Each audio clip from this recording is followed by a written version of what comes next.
Austin Andrews here with your beacon. Today we take a look at France arresting CEO and creator of free speech communications platform Telegram.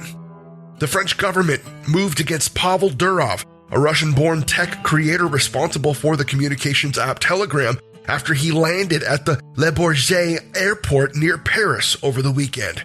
Durov is a Russian citizen who also holds citizenship in France, the United Arab Emirates, and is widely seen as the Russian tech counterpart of Mark Zuckerberg or Elon Musk. The digital application Telegram is an app similar to WhatsApp or even Facebook Messenger, used widely in countries like India, Russia, Ukraine, as well as many others, and is known primarily for its encryption and individual securities protection.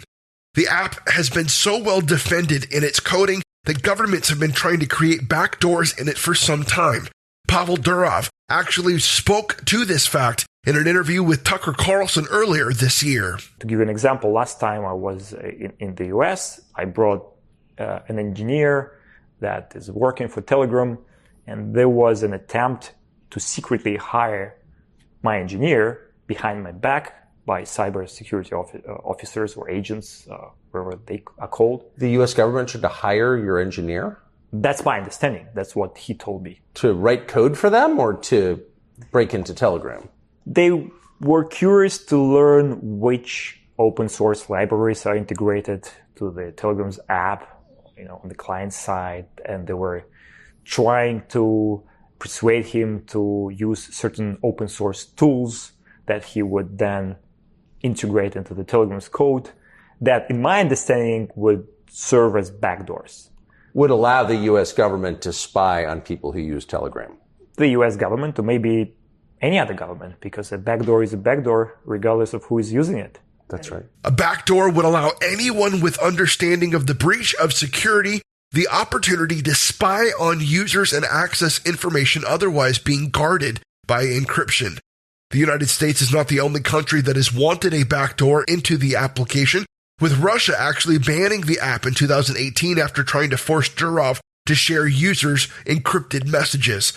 Russia found the ban to be impossible to enforce, so they lifted it 2 years later. Germany issued fines on Telegram in 2022, amounting to about $5 million. Germany wanted the app to create a reporting mechanism for illegal content. In 2016, Telegram was used in the planning of a terrorist attack, and Durov spoke to the security of the technology at that time. You cannot make a messaging technology secure for everybody except for terrorists. You cannot make it safe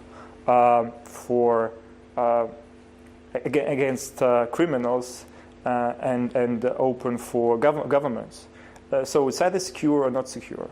The arrest in France took many by surprise, but on Monday, the French government released a press release stating, quote, "The judicial investigation was opened against the person unnamed on the charges of complicity with webmastering an online platform in order to enable an illegal transaction of an organized group, refusal to communicate at the request of the competent authorities information or documents necessary for carrying out and operating interceptions allowed by law, complicity possessing pornographic images of minors, complicity distributing, offering, or making available pornographic images of minors in organized group, complicity acquiring, transporting, possessing, offering, or selling narcotic substances, complicity offering, selling, or making available without legitimate reason equipment, tools, programs, or data designed for or adopted to get access to and to damage the operation of an automated data processing system, complicity, organized fraud, and so on and so on."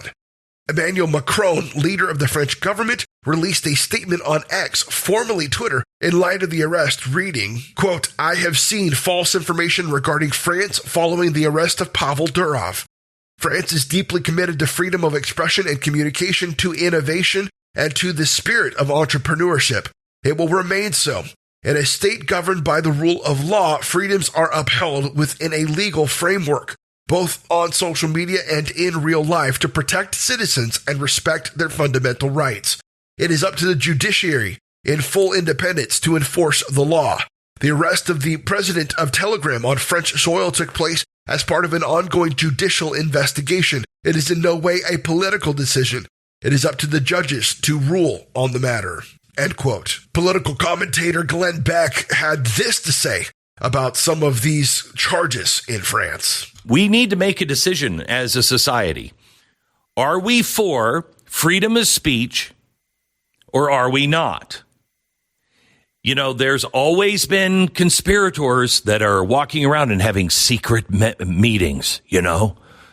They're always having these secret meetings. Shh, quiet, quiet, quiet. Now, can we have those electronically? Apparently not." Macron's statement has come under heavy contention as many cited a lack of freedom of speech in France and Europe generally. Chris Pavlovsky, the creator of the YouTube alternative free speech platform Rumble Video, responded stating, quote, "When you say you are committed to freedom of expression, you are lying. We have a letter from France that proves this without a doubt. We had to shut down Rumble in France because you have no commitment to freedom of expression." End quote. Chris Pavlovsky was in Europe at the time of Durov's arrest, leading to a quick exit from the continent for the CEO of Rumble. He released this statement of Durov's arrest on X early on Sunday. Quote, "France has threatened Rumble, and now they have crossed a red line by arresting Telegram CEO Pavel Durov, reportedly for not censoring speech. Rumble will not stand for this behavior and will use every legal means available to fight for freedom of expression, a universal human right. We are currently fighting in the courts of France, and we hope for Pavel Durov's immediate release." End quote. The issue of free speech is messy, but it was enshrined in the United States Constitution not to protect the speech that we like, but to protect the speech that we don't like, the speech that hurts, that offends, and that even threatens. Without dangerous speech, we are tumbling down a spiral towards tyranny. I'm Austin Andrews, and I will see you on the next report.